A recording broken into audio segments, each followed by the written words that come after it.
El Convite Radio Gourmet presenta Una mirada al jazz.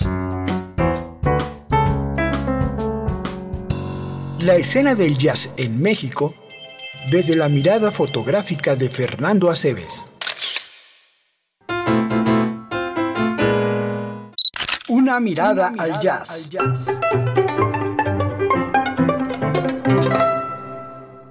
Una mirada al jazz. Amigos, ¿cómo están? Buenas tardes. En la entrega 19 de Una mirada al jazz, y bueno, entendamos que no hay una definición específica sobre lo que es el jazz, entonces podemos dar por hecho que el jazz lo es todo. Es el arte de la improvisación, no importa hacia dónde te metas, hacia dónde vayas, y el día de hoy pues de manteles largos con un gran amigo de muchísimos años, pero hablo de muchísimos años, Jorge Frata.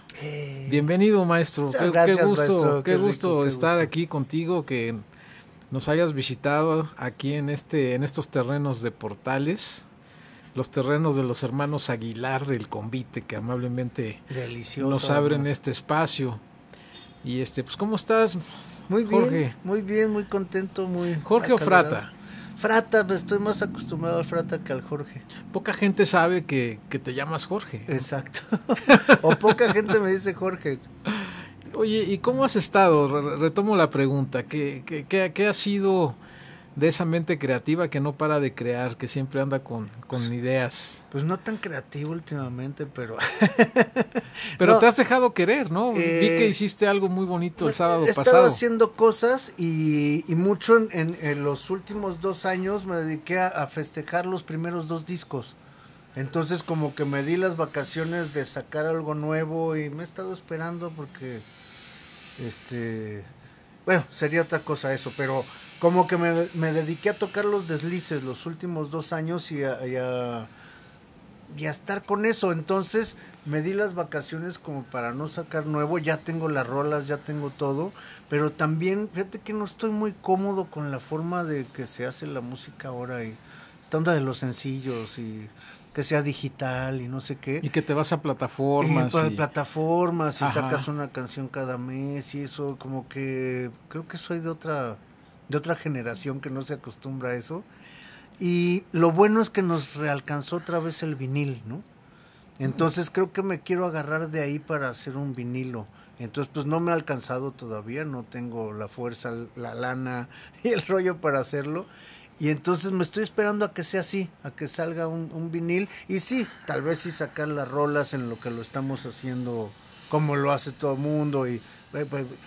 Porque es como un pretexto para estar cada mes, ¿no? Haciendo ruido. Claro. Y, escúchenme. Claro, es una manera de calentar motores, de ir inquietando a la gente. Uh-huh. ¿De qué años son estos primeros trabajos? Se pueden considerar ópera prima, ¿no? El romántico es del 93, finales del 93, y el acústico del 95. Y justo llega, principalmente el primer álbum del año 93 se da en un momento importante, ¿no? Prácticamente se da un auge importante en la manera de hacer el rock en español. El rock y no tan rock va casi a la par del surgimiento de la industria de los conciertos a gran nivel aquí en México. Entonces creo que se aprovecha bien en su momento, ¿no? Fueron varios factores, un poco los grandes conciertos y MTV en español y Telehit, ¿no? Fueron esos años donde entonces había una televisora promocionando. Hubo cierta confianza con el rock en español, que era pues Culebra, ya los discos de Caifanes, Maldita, Neón ya estaban, ya iban ellos en su segundo disco y es cuando surge Culebra. Yo soy de la segunda generación de Culebra, ¿no? Y sí, Culebra, amigos, es este sello que funda Humberto Calderón, si mal no recuerdo. Él fue el primer director, sí. Ex cantante de Neón y cantante honorario del rock en tu idioma, etcétera, ¿no? Y que hay varias bandas ahí que surgen, ¿no? Uh-huh. Santa Sabina incluido, ¿no? La primera los generación Lagartos. me parece que es Santa Sabina, La Lupita y No estoy seguro si Cuca. Y hablamos del año 91, más o menos, 92, 91, ¿no? 92. El circo de la maldita vecindad se firma, pero como BMG.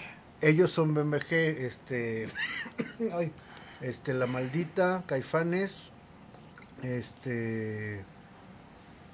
Neón y hay una chica, ¿te acuerdas? Se me va ahorita el nombre. Interesante pregunta porque por ahí ¿Sí me te suena, acuerdas por ahí de me que- suena, pero No es Valkyria, no era una cosa no, así. alguien por ahí, bueno. Pero bueno, eran 4 discos que firmó BMG grande. Cuando BMG se dedicaba a vender a José José, Juan Gabrieles y esas cosas, ¿no? Entonces fue como una apuesta que hicieron del rock. Y como no sabían mucho cómo se hacía eso, fundan este sello, Culebra. Entonces, háganlo. Y entonces ahí ya se dan ustedes, les dan una oficinita ahí al fondo de la disquera y un cierto presupuesto y tal. Ahí junto a Intendencia, ¿no? Sí, Ahí ya todo, estaba, ¿no? era al Y- fondo, tenías que caminar un montón para llegar a la oficinita. Y casi fue el periodo en el que los 5 Caifanes se toman un break y se va Sabo, se va Diego y Diego Herrera llega a la parte de AIR, pero él tenía que ver con Culebra, Diego Herrera. No, para nada. De hecho, cuando yo le doy el demo a Diego del Romántico del Disco, que es el primer disco, él es el productor del primer disco del Romántico, está como buscando esta idea de entrar a la disquera, ¿no? Y un poco creo que la carta de presentación de él como AIR es el Romántico Desliz. Pero cuando lo oye me dice, "Güey, vamos a dárselo al Mucu", ¿no? Y ver Humberto Calderón. Al Mucu Calderón. Y de hecho él nos fue a ver con Casino. Yo estaba tocando con Casino y ahí fue cuando dijo, oye, ñero, aquí está mi cassette, a ver qué podemos hacer con él. Y pues cuando llegó a su casa, todavía era de contestadoras de teléfono, ¿no? Llego a mi casa yo después del ensayo y, oye, me gustó mucho lo que tú haces, híjole, creo que pues, me interesa más producir lo tuyo que lo de Casino. Y yo creo que a Humberto Calderón le va a gustar mucho. Además sabía que Humberto había tocado conmigo, yo había sido ingeniero de neón, de sonido en algunas ocasiones, entonces había cierta relación ahí, ¿no? Y pues sí, al mes ya estábamos grabando el disco y todo. Yo ni banda tenía como Romántico Desliz, ¿no? Era, pues, tocaba con Casino, yo estaba en la banda de funk. Pero bueno, la historia de Frata no comienza ahí. Nos podemos ir muchísimos años atrás. Tú naces en Guatemala. Llegas muy pequeño a México. A los 5 años. O sea, yo llegué prácticamente en el 71. Naciste allá, pero nada más. O sea, sí, todo. Al final aquí, todo el digamos. desarrollo se dio acá. Tienes familia que está allá, ¿no? Sí, casi y que toda los mi visitas, familia, ¿no? Ya no te llamó regresar, ¿no? No, porque pues ya crecí aquí todo. Cuando mis papás vuelven a Guatemala, yo ya había pasado el examen de la UNAM. Sí. Entonces se van ellos primero a Costa Rica antes de Guatemala. Y cuando me intentan jalar, yo digo, oye, no, pues yo ya estoy en la UNAM, en arquitectura. Ya no me Ciudad rompas la vida, ya me la rompiste una vez, vamos, ya no. Sí, yo me quiero quedar aquí, ¿no? O sea, y mira que la Escuela de Arquitectura de Costa Rica era muy importante también en ese entonces.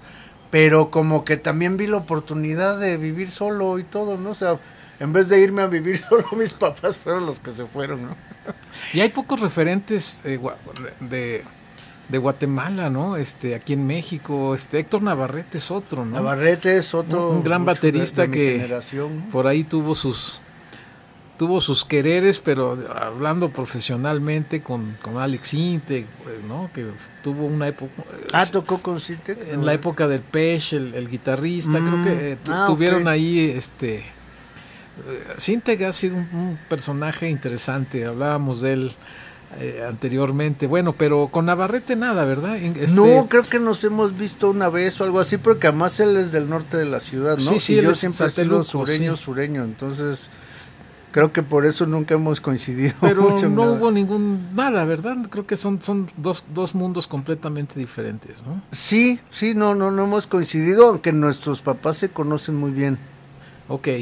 ¿No? Y sobre todo un tío de él, que es el antropólogo, Carlos Navarrete, era muy amigo de mi papá.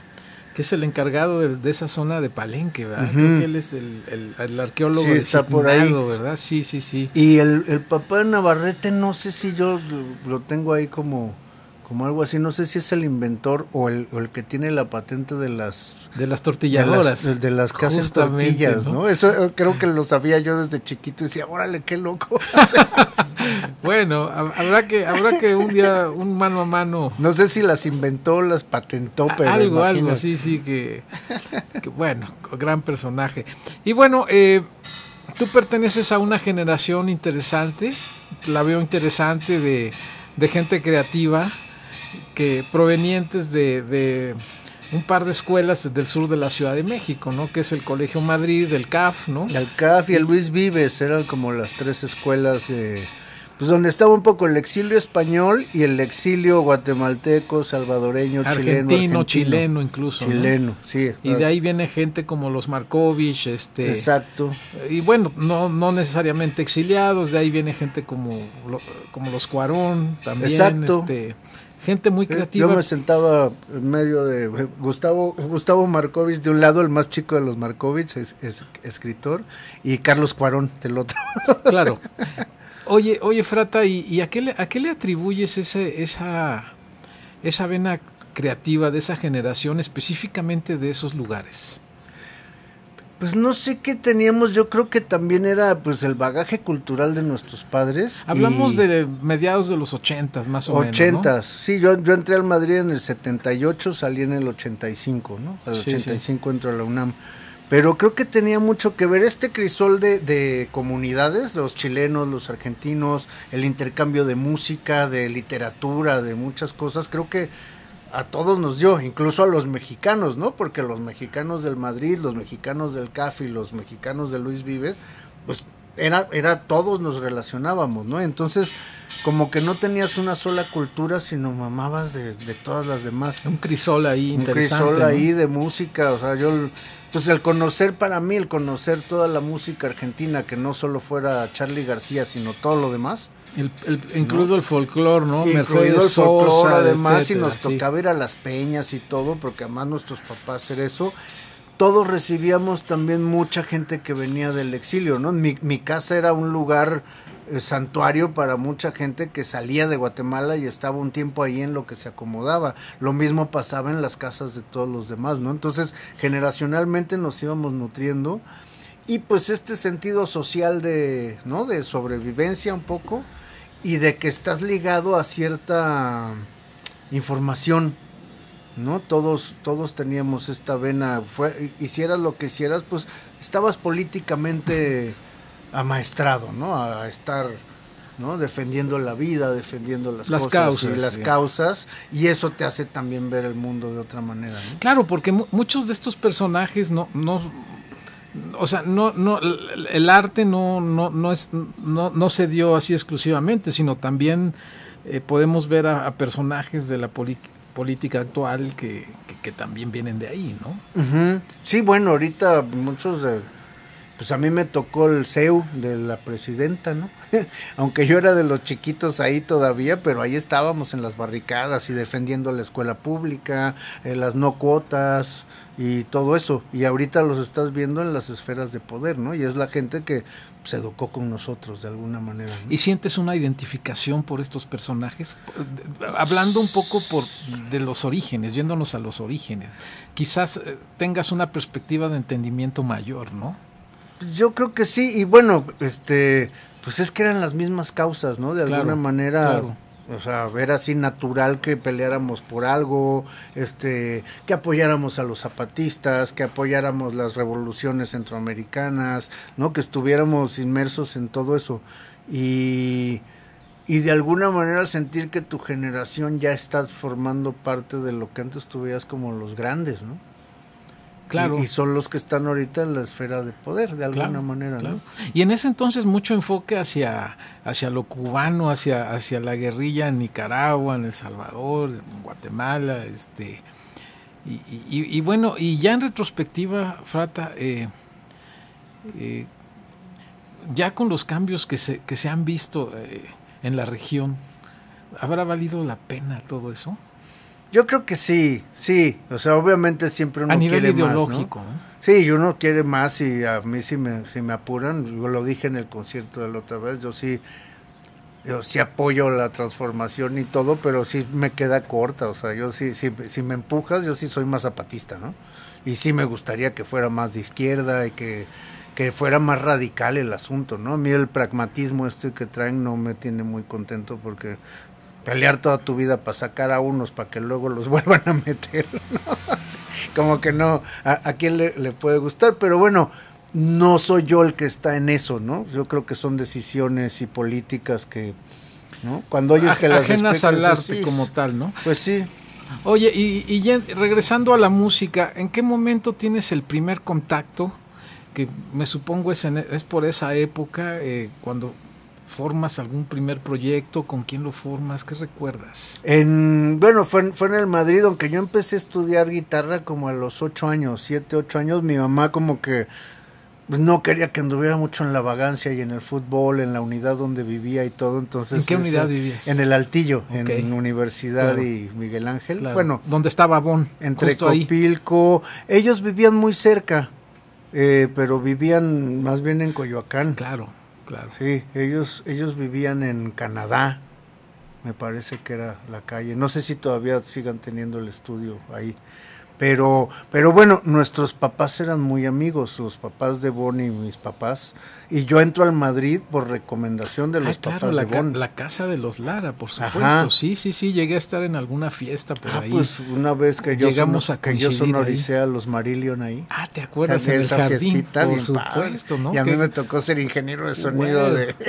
Sí, de ellos. hablamos del año 92, ¿no? Híjole, por y ahí. Camilo ya era muy yo creo. popular, ¿eh? Pues sí, es Ya que siempre todo el tuvieron- mundo decía en casa de Camilo, no en casa de Bon y de Marcelo, en casa de Camilo se decía. Era muy simpático, Camilo. Pero bueno, para entonces tú ya tenías ahí, pues ya tenías el romántico desliz, o sea, yo empecé con el romántico desliz como en 84, 85, tocando en fiestas y un poco, tengo mi primera banda es del 83, pero cuando entramos a la universidad el baterista entra al CCC a estudiar cine, el bajista y yo, que era teclero guitarrista y la voz de la banda, entramos a arquitectura.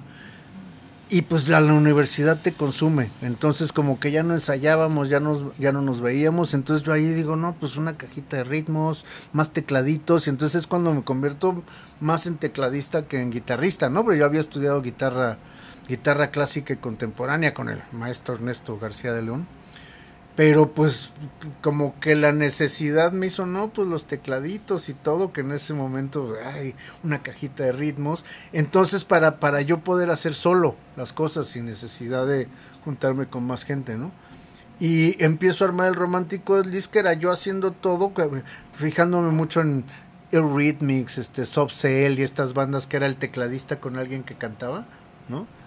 Que podía ser algo muy sencillo, y así empiezo a participar en fiestas privadas, en showcitos de galerías y cosas así, que era muy sencillo, ¿no? Con mi teclado, con un Casio chiquito y una caja de ritmos, hacía todo, y alguien que cantaba conmigo. Ya después empecé a cantar yo. Y ya para el 88, 89, que tocaba con Ninotti, digo, no, pues sí, batería y todo, y pues con las bandas que fui tocando armaba las mías siempre. O sea, como que ahí me empecé a acostumbrar a no tener una banda fija, digamos, sino a la gente que tiene cerca, a invitarla siempre para hacer las cosas, ¿no? era un tema de comunidad, ¿no? De comunidad, y además éramos todos muy cuates y todo esto, que creo que eso se ha perdido mucho últimamente, ¿no? Entonces también pues dejas de estar en la prepa y en las mismas escuelas, ¿no? Que mucho eso es lo que genera comunidades de música y todo, Antes ¿no? de la dispersión, ¿no? Ajá, ya después te dispersas, difícilmente se iba dando un panorama similar, ¿no? Exacto. Y recuerdas algunos músicos de esa época con las que formabas parte de esos círculos. ¿Te ayudó eso eventualmente, el ser parte de esos grupos? Pues sí, pues de alguna manera, pues Bon me invitó a tocar varias veces cuando todavía era mi proyectito así chiquito, les abrí varias veces, Fobia, Los Amantes de Lola, ¿no? Antes de yo armar ya mi proyecto en forma y de entrar a la Una disquera. especie de calentamiento, Sí, warm de up, calentamiento. como dicen en inglés, ¿no? Pero pues siempre se me se me encasilló más en la cosa del arte, de estas cosas, de las exposiciones o de las fiestas privadas y esto, ¿no? Porque pues me gustaba eso de poner proyecciones o hacerle mucho a la onda teatral cuando tocaba, ¿no? Como que no me encaminaba tanto a la banda y al concierto, sino al... A lo que llaman ahora inmersivo, así, ¿no? Una experiencia inmersiva. O sea, entonces como que cuando me invitaban eso, porque este cuate va a hacer algo y va a proyectar algo, o va a hacer, aunque sean 3 canciones, pero... ¿no? Tenía más que ver, pues estudiaba arquitectura, entonces como que intentaba meter en los escenarios eso, o sea, lo veía más, pues eso, multidisciplinario, ¿no? Quizás inspirado en la escena inglesa de los finales de los 60. Pues Bowie para mí era así el master de masters y eso, el arte en general, no era, o sea, yo no me veía tanto como músico, sino como alguien que podía proyectar otra cosa, ¿no? Y pues estudiando arquitectura y eso estaba rodeado también de gente que hacía pintura, que hacía escenografías, ¿no? Y interesante también que, por ejemplo, miembros de una banda como Pink Floyd que se conocen justo en la escuela de arquitectura, ¿no? Exacto. Y el propio Stone Thorgerson, o sea, vamos, creo que hay una liga muy interesante. Hay una liga, pues bueno, yo he tocado con muchos músicos arquitectos, ¿no? El señor González es arquitectura. Santiago Ojeda de La Botella, que también ha tocado conmigo mucho, arquitectura. Alejandro Taola también pasó por arquitectura. Trunca, pero arquitectura. Todos, la mayoría trunca, porque creo que Santiago también es trunco, yo soy trunco. González sí es arquitecto. Eduardo Dyer, que toca el teclado conmigo y con Combo Movox también arquitectura. En fin, somos muchos, ¿eh?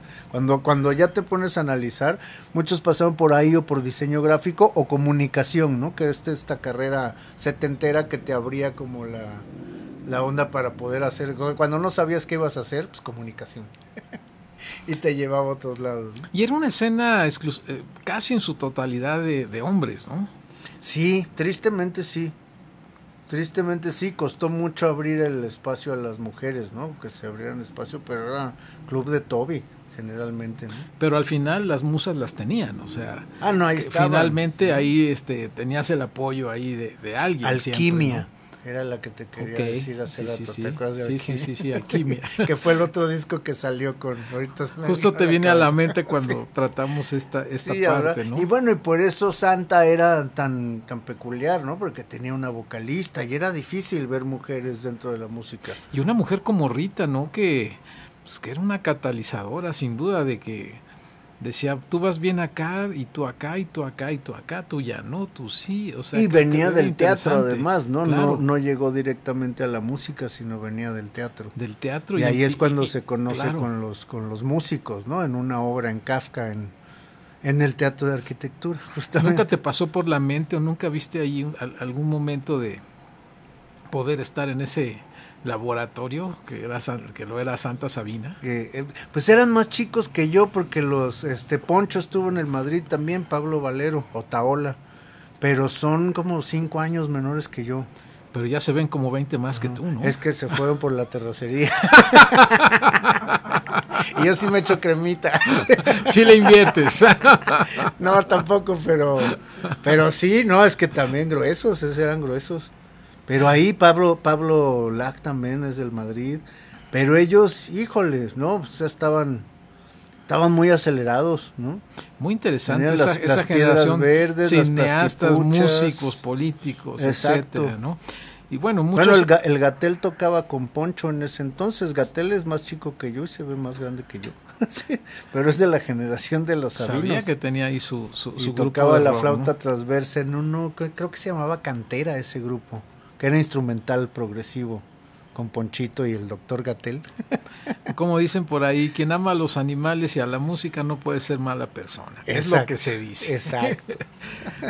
Bueno, muchos años han pasado, Frata, que hablamos que 40 años más o menos, ¿no? De todo este trayecto. Y ya año 2025, Jorge Frata, que tuvieras que armar un quinteto. Ay, qué padre. Vivos o muertos, pero gente que conociste, ¿cuál sería ese grupo perfecto de Jorge Frata para emprender algo en este momento? Ay, qué padre.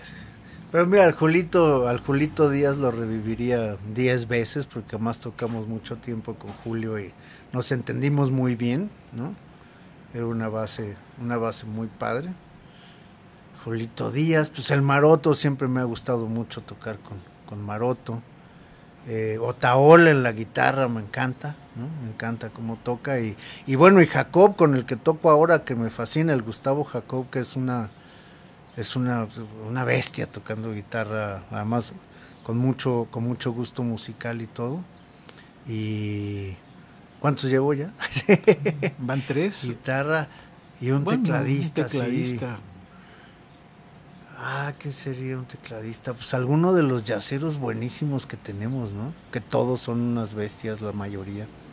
Pero de ese árbol genealógico, de los a que donde está Frata. Híjole, no sé, el Yacomán, siempre tuve ganas de tocar con el Yacomán, fíjate, de los Bon, que además fue pues también otro del Madrid, ¿no? Otro del Madrid. Yacomán es una especie de Federico Fong, ¿no? Sí. O sea, bueno, el Federico, híjole. Cuidado, otro el Caifán cuidado. Perdido, ¿no? Ajá. Pero sí, Yacomán, me regresaste unas cuantas décadas, pero fue de esos músicos, digamos, fundamentales, desconocidos, ¿no? Porque era como el Ciro Peraloca de los teclados también, ¿no? Él hasta se hacía sus sintes, ¿no? Qué interesante. Y ahí te va otra pregunta, y contéstamela. Trata de, bueno, si es la misma pregunta, un quinteto que haría Jorge Frata, pero con los músicos que no quisiera tocar, pero que tuvieras que tocar con ellos. Que no quisiera tocar, pero que tuvieras que tocar con ellos. No entiendo mucho. Hay talento, pero hay alguna cosa ahí que dices, no, nunca hubo un acercamiento correcto, quizás en lo artístico, pero que dirías, bueno, quizás lo intentaríamos, digamos, ¿no? Ay, qué difícil. Es que fíjate que no, híjole, no sé si me paso de buena persona, pero así no tengo como mala onda con nadie. Afortunadamente, así no, ni con gente con la que he tenido pleitos o malentendidos, no, ni con Sí, ellos. Es que al final creo que puede haber siempre diferencias, pero nada que... pero que así mortal, yo nunca me he peleado con nadie así mortalmente, ¿no? Oye, sí sé que me odia mucha gente, pero no sé por qué. Sí. No creo, pero bueno. De repente hay uno que otro por ahí que habla mal de mí. Y el tema de la música de cine, ¿nunca le intentaste? Hice y además pues, muchos de mi generación fueron al CCC, el baterista con el que tocaba y todo, y en ese tiempo hice muchas cosas para pues sus primeros ejercicios del CCC, y eso tengo muchas cosas ahí en los 80s, 90s. Hice 2 largometrajes, uno que se llama Sobreviviente, que ganó hasta un Pantalla de Plata, algo así, y de Ida y Vuelta de Salvador Aguirre, que ganó el Mayagüel en el Festival de Guadalajara. Estuve nominado para la música, pero no. Pero al final ahí está gané, la huella que de hice, Frata sí, también. Hice el score de esa, y la canción de las 2 canciones de esa peli las hice con Humberto Álvarez de Sangre Azteca. Hicimos una cumbia y una norteña, que es muy bonita, una rola norteña, que es el tema de la película, ¿no? Y en Sobrevivientes sí hice todo el score, y entra ahí una rola que hice con Eli Guerra, Morir Igual, también. Pero de ahí en adelante ya no me volvieron a hablar para hacer nada de cine. Como dicen muchos cuates luego, que ya cuando se vuelven famosos ya invitan a Ennio Morricone, sí. ¿No? Ya cuando les alcanza para Ennio Morricone o para Santolaya, ya no te vuelven a hablar. Y fíjate que después, como en el 2006, entré a tocar con Benny, y como que solo me dediqué a eso y a hacer mis discos. Entonces también cosas de publicidad y eso dejé de hacer, que antes me mantenía de eso, ¿no? Un poco, y como que ya no hice nada de eso. Tampoco actualicé mi estudio como para poder trabajar. Entonces mi estudio casi que es para hacer mis rolas, ¿no? no tengo tanto chance de grabar gente o de producir o eso, ¿no? Que de repente sí me preguntan mucho que si soy productor y bueno, produje mis discos y con el señor González hice cosas, pero también luego ya me dediqué a lo mío, ¿no? Oye, y con Benny estuve como 10 años, ¿no? Entonces... Ahora que tocas este tema de Benny, ¿qué tanto estás de acuerdo, Frata, en eso que se dice o no se dice de que todo viene de Timbiriche? Es que pues fue una banda pop muy importante, ¿no? Que hicieron muchas cosas. El rock mexicano sería como tal sin haber pasado por Timbiriche. Es que creo que no tiene que ver, pero sí, de alguna manera, pues ese tipo de bandas ayudaron mucho al rock en español, a que la música en español se escuchara. Es que un productor que tiene rock, que ver ahí, sí al español, ¿no? un productor que tiene que ver ahí tanto en lo musical como en el concepto, ¿no? Y que al final ves que tiene una vena que bueno, pues también estuvo como digamos, como aportador en Avándaro, por ejemplo, ¿no? O sea, hay una relación directa, ¿no? Pues algo, y además pues fue la cultura de México, ¿no? Ni modo, o sea... Ahora, la influencia que tiene Benny también en mucha gente creativa en la música aquí, Pues ¿no? Benny fue muy importante también, digo, así como yo, para mí fue la beca Benny 10 años, antes de mí estuvieron otros musicazos, ¿no? O sea, la banda anterior de Benny era Sabo Romo, Enrique Neri, ¿no? O sea, puro musicazo que de alguna manera, estando con Benny, logró subsistir y hacer otros proyectos, ¿no? Yo hice 2 discos mientras estuve con Benny y viví bien y ¿no? O sea, le agradezco muchísimo eso.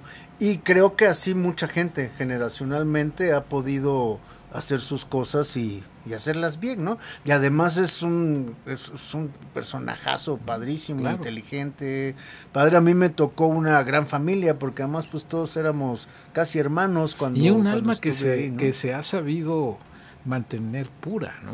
Sí. En un ambiente no precisamente... Pues es que es la estirpe, ¿no? Porque no todos en este mundo pop tienen la estirpe de Benny, de ser hijos de Jesús y del Jackie, ¿no? Como le decíamos nosotros, el verdadero rockstar, ¿no? Que es Benny El barra de veras, papá. claro. Oye, los Jackie eran los Beatles mexicanos, nos guste o no, ¿no? Entonces viene de una estirpe muy importante, el tío Luis de Llano, el abuelo, ¿no? El abuelo de Llano, un tipazazo. El productorazo, la abuela, ¿no? Y Rita Macedo, ¿no? O sea, es que... O sea, ahí hay estirpe, pues, ¿no? Y él supo capitalizar todo eso y pues se ha mantenido bien haciéndolo, ¿no? Capitalizarlo, Tipazo, ¿no? pero manteniendo una identidad, ¿no? Sí. Y alguien que se ha fijado siempre de quién se rodea. Claro. ¿Cómo es para Frata ese periodo? Ya me platicaste que fue un periodo tranquilo para ti, holgado. Uh-huh. ¿Qué te dejó artísticamente eso? Hay mucho aprendizaje porque además, pues sí, con Benny es uno de estos de que está oyendo, o sea, es 360, ¿no? Entonces está en lo suyo, lo hace bien, está en lo tuyo, en lo todo. O sea, es un tipo muy meticuloso en lo que hace. Como dices, toda la gente con la que se rodea no es al azar, pues, ¿no? Entonces también estás en un nivel que dices, wow, ¿no? O sea, tengo que darle, o sea, yo sí le estudiaba, creo que es con las bandas que más he estudiado para estar ahí y mantenerte donde tienes que hacer. Nos cayó esta cuestión de hacer el reencuentro Timbiriche, que Benny les dijo, bueno, yo sí le entro, pero si mi banda no se deshace, porque esta banda no la vuelvo a armar nunca, ¿no? Hablamos del primer Timbiriche. Del 25 aniversario, ese ya debe haber sido el tercer reencuentro, yo creo. El primer reencuentro, recuerdo ahí a Sabo Romo, estaba Diego Maroto, estaba Fernando Toussaint. Es que era esa banda con el que hizo el disco El Om, ¿no? Su disco más pacheco, y era una bandota, ¿no? Y puro yacero. Ahí era puro yacero muy grueso.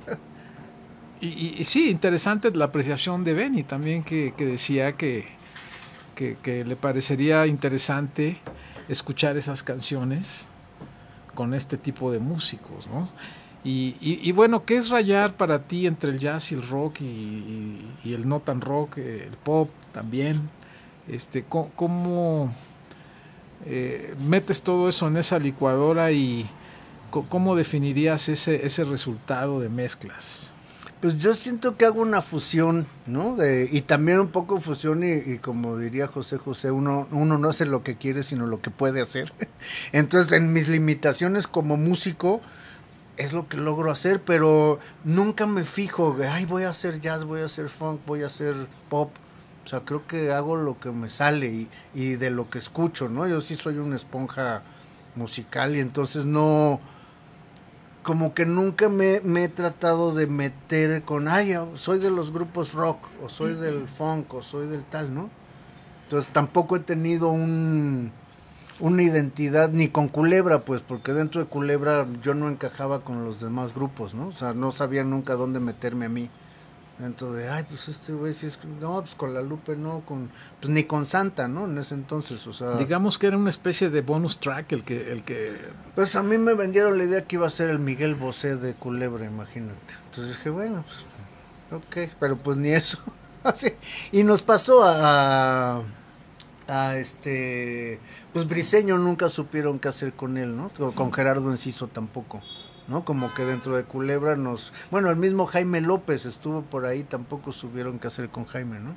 O sea, no nos fue bien, pues, dentro de eso, porque, pues eso, igual Jaime, ¿qué hace, no? ¿Es urbano, no es urbano, es rock, es jazz, es spoken, es poeta, ¿no? Entonces, como que no nos fue bien en esta idea de definir cosas, ¿no? Y pues sí, como que no somos de un cajón. Quizás sea que la compañía discográfica no obtuvo lo que esperaba en términos de dinero.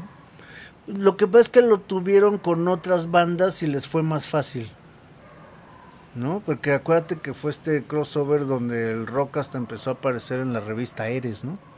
Y a sonar en 97.7. Tuvo su momento, claro. Y entonces Alejandra era la reina del rock, Alejandra Guzmán, y entonces Fobia, y estas portadas de Eres, que Saúl con no sé quién, ¿no? Y pues les fue más fácil con esta banda y con que hacían slam y que llenaban los lugares y eso. Entonces, pues, qué ganas de con los otros que hay que trabajar, ¿no? Con estos hay que echarle más ganas y pues no le querían echar ganas, querían ya veían el dinero más seguro, digamos, ahí, ¿no? Ya estaba ahí puesto, pues, sin y entonces, mucho esfuerzo. Entonces se comienza a disolver esa parte del sello, digamos. Pues sí, y empezaron a firmar muchas cosas que venían también de Argentina, de no sé qué, y lo mismo les funcionaba sin trabajar mucho. Llegó, ¿no? Entonces Soda Stereo también. Sí, a los que había que trabajar, pues más bien nos fueron dejando, ¿no? Pero ahí el camino alternativo estaba ya puesto, ¿no? Ya empezaba, ¿no? La brecha ya había un lugar hacia donde empezar a caminar, ¿no? Uh-huh. ¿Y cómo te fue en ese periodo? Después de Romántico Desliz, ¿cómo comienza a ser la vida de Frata? Pasó un rato y bueno, gracias a Intolerancia, a Jerry Rosado y a todas estas personas que conocí, pude grabar el siguiente disco y que saliera producido por Intolerancia, pero salió con Opción Sónica, de la última generación de Opción antes de que tronara, ¿no? Y pues yo feliz porque pues de esos discos sí soy dueño, ¿no? Si son mis discos, ¿no? Puedo hacer lo que quiera con ellos, tal, estuvo bien. Después hicimos Realidad, hicimos Motel. Y el Malafama todavía tuvo que ver Intolerancia porque lo grabé con Carlos Valraven en Tepoztlán, pero ya salió con Fonarte Latino, ¿no? Uh-huh. Ya no fue propiamente Intolerancia.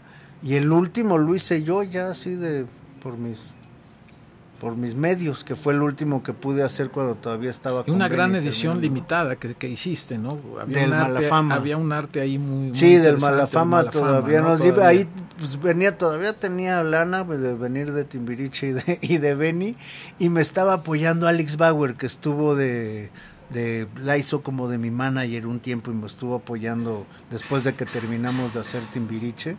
Le gustó mucho lo del Malafama y me ayudó, o sea, fue importantísimo para que saliera ese disco y que saliera así, ¿no?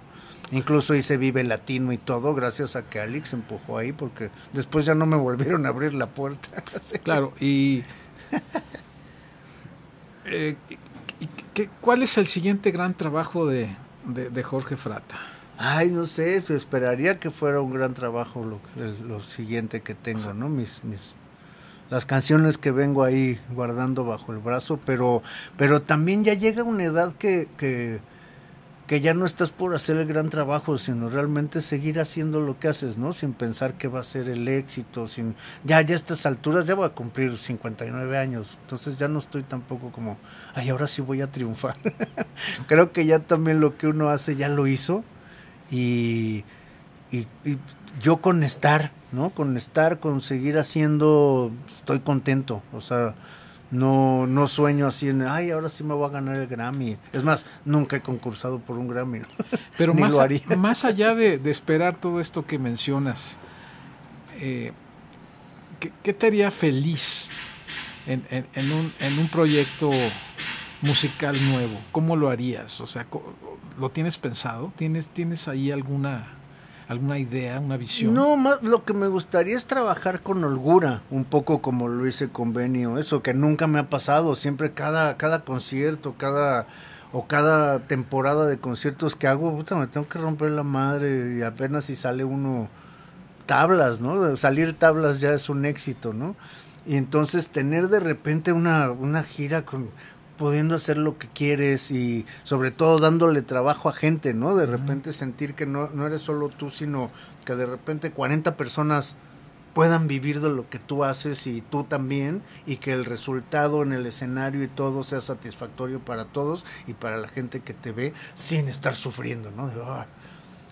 ¿No? Eso sería así de, ay, ojalá lo logre alguna vez en la vida, aunque sea una serie de 10 conciertos, pero que fueran así de, ay, qué padres 10 conciertos sin sufrir, ¿no? Oye, ¿y cómo visualizarías una escena alterna en esta época, año 2025, en donde pues ya tenemos lo que sabemos, o sea, la industria como la conocemos, con los géneros que conocemos y cómo se maneja la música, donde las discográficas ya cada vez tienen una menor participación, pues no sé, se han limitado a mandar la información necesaria a las plataformas, ¿no? Llámese Spotify, ¿no? O lo que sea. Si tuvieses esa oportunidad de participar en la creación de una escena nueva, alterna, de veras, ¿cómo sería esa escena? ¿Cómo la imaginarías? Que creo que sería mucho de gueto, ¿no? Como ahorita, porque dices que las disqueras no están, pero están todavía y están muy fuertes, ¿no? Los sellos, aunque sean sellos independientes, son sellos porque grandes, es una ¿no? industria que ya no, sabemos que ya no le mete dinero o rara vez le mete dinero a un proyecto nuevo de la música que tú haces y que mucha gente cercana a ti hace, ¿no? Porque es lo que te digo, el trabajo, lo que no quieren es trabajar. O sea, más bien aprovechan lo que ya viene y nada más son como un puente, ¿no? Se aprovecha una inercia, digamos. Una inercia de que ya está funcionando, ¿no? Que eso pues está bien, es comprensible. Yo tengo mucha esperanza ahorita de que esté volviendo el vinil y el producto, ¿no? El disco en sí, que ya a mí ya me daba ya está miedo. Aquí. Sí, es lo que como pasa hablar es que de la fotografía análoga, ¿no?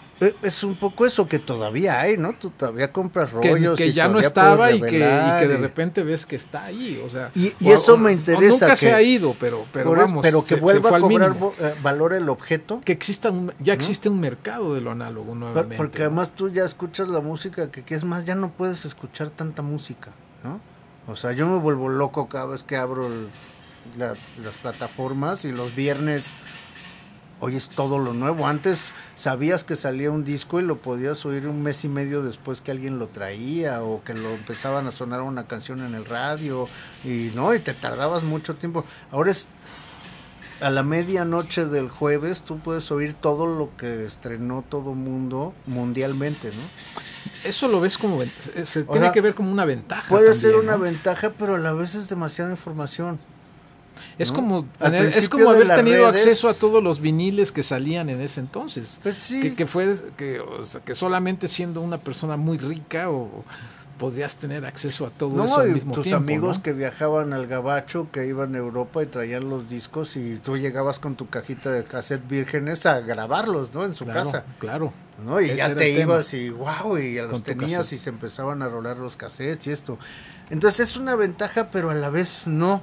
porque es demasiada información. Al principio de las redes, cuando empezó, bueno, a mí me fue muy bien cuando empezó el internet y el MP3 y esto, hasta gané lana, ¿no? En un sitio que se llamaba mp3.com, que era que subías tú tus canciones y te pagaban y todo. Ay, cuando empecé a recibir billetazos dije, ay, qué padre. Pero porque el mainstream todavía no le hacía caso. Pero ahora, pues los Beatles estrenan una canción cada semana en Spotify, ¿no? O sea, es un ejemplo de cómo debe ser el marketing, ¿no? Pues sí, porque Madonas y todos. A 50 años de más de 50 años de no producir música, ¿cómo se pueden reinventar, ¿no?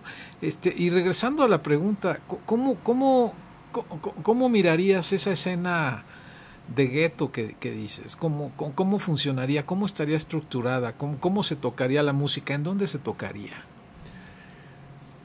Pues es que eso nos hace falta, por ejemplo, lugares donde tocar que no sean los grandes lugares o las salas pequeñas, ¿no? Pero antes había más hoyitos o barcitos donde se tocaba, ¿no? Ahora está complicado, o sea, o eres un grupo de cierta fama y hay lugares de 1,000 personas para que entonces sí sea negocio y se gane, o regalas tu trabajo en un lugar más chico, ¿no? O te vas tablas, o en fin, está complicado, ¿no? Pero... ¿Y cuál es la manera de hacerlo ahora entonces? ¿Hacia dónde, cómo se proyectaría el trabajo en este momento? Para alguien como tú que sigues creando, si supiera, que sigues haciendo música. Lo estaría haciendo, pero realmente no lo sé. O sea, está muy difícil y supongo que sería por las redes, un poco lo que ha pasado con la información, con las noticias y todo eso, lo que ha tirado a los noticieros y a las grandes televisoras es el YouTube, ¿no? Bueno, las plataformas y la gente produciendo contenido por sí sola, ¿no? Lástima que la música no lo logre porque entonces te bajan por derechos de autor, ¿no? Sí. Sí. Entonces la música ha sido muy complicado porque están las redes, pero a la vez no las puedes publicitar tanto por ahí porque hay derechos de autor, entonces no puede sonar, ¿no? Pero tú fíjate cómo los noticieros ahora son en el YouTube, ¿no? La información está ahí, lo verídico, tal, y monetizan, ¿no?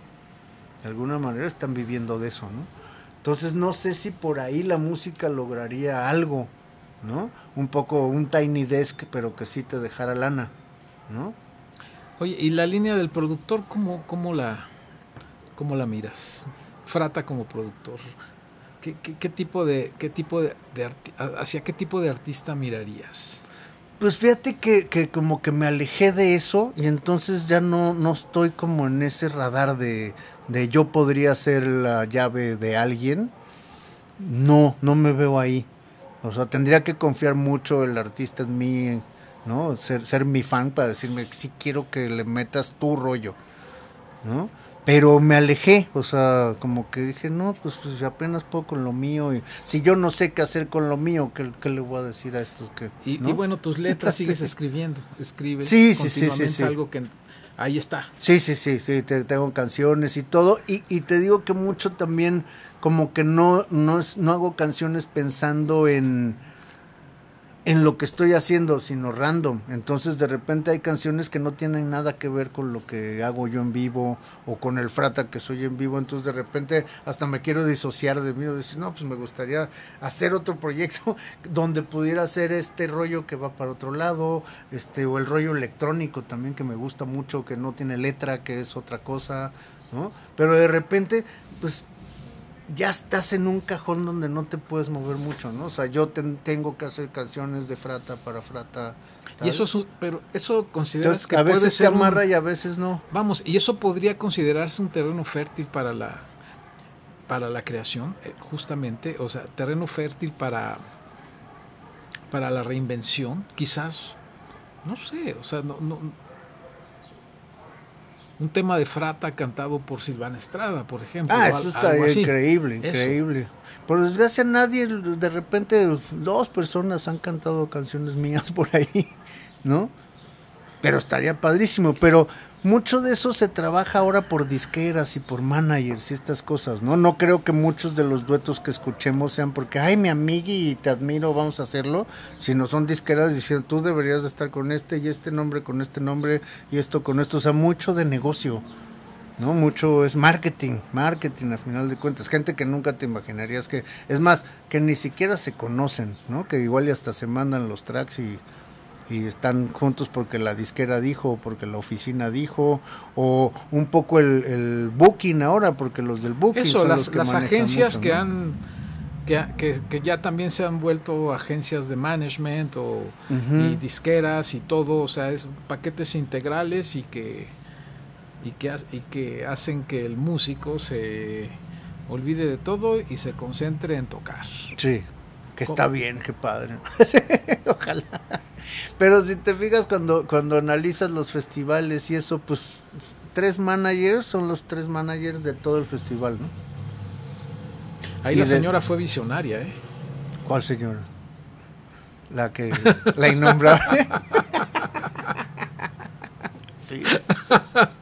Vuelta a la página.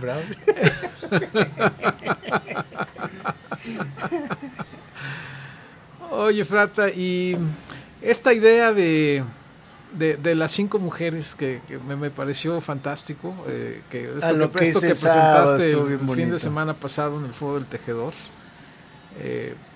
Pues un poco es esto que hablamos de reinventarse y todo, y pues como que ver las cosas y decir, ay, quiero hacer esto, quiero darme este gusto, porque como se lo decía yo al público, según yo les iba a traer un regalo a ustedes, pero el regalo fue para mí, ¿no? Y entonces fue como armar esta cosa, decir, ay, pues está Mila, está María Emilia, está Zaira, con la que también toco con el combo Movox, y de reciente conocimiento fue Bárbara, porque la conocí hace como 2 o 3 meses con Fer Rivera Calderón. Y entonces, como toco cada año en el Foro del Tejedor, ¿qué puedo hacer ahora que sea distinto? Que para mí también sea como no sentir que me estoy repitiendo, que estoy haciendo lo mismo. Y entonces les hablé, oigan, ¿quieren cantar conmigo? Entonces organicemos algo así. Y ya cuando las vi dije, no, pero también quiero que cada una haga su canción, ¿no? Uh-huh. Entonces se armó muy padre porque están cantando conmigo, hacemos varias canciones juntos, pero cada una hizo su tema, la que ella escogió, a ver, quiero contigo, no sé qué, y entonces se armó un show que no es nuevo, ¿no? Que yo lo viví con Sabina cuando hicimos el Yo Mimé Contigo, la gira esta, cantaba Sabina y de repente la corista hacía su canción, luego el García Diego hizo su canción, Pancho Barón hacía su canción y Sabina se salía del escenario, ¿no? Entonces un poco eso mismo, o sea, hicimos esta vez. Al estilo de las noches sabineras o en esta cosa, algo, ¿no? Así.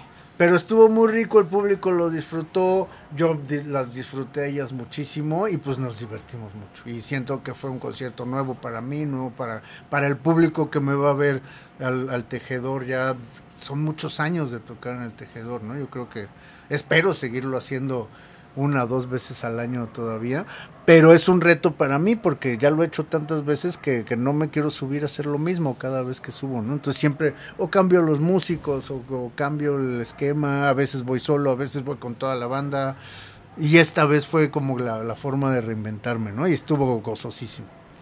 Oye, ¿y cuál sería la historia de una película por Jorge Frata? ¿De qué trataría una película que tú pudieras dirigir y que tú fueses el guionista? Ay, qué buena pregunta. Fíjate que nunca me he imaginado haciendo una película y escribiendo, pero tal vez, no sé, fíjate, nunca me lo había preguntado. Así de bote pronto, a ver, Frata, tienes que hacer una película, ¿de qué va a tratar?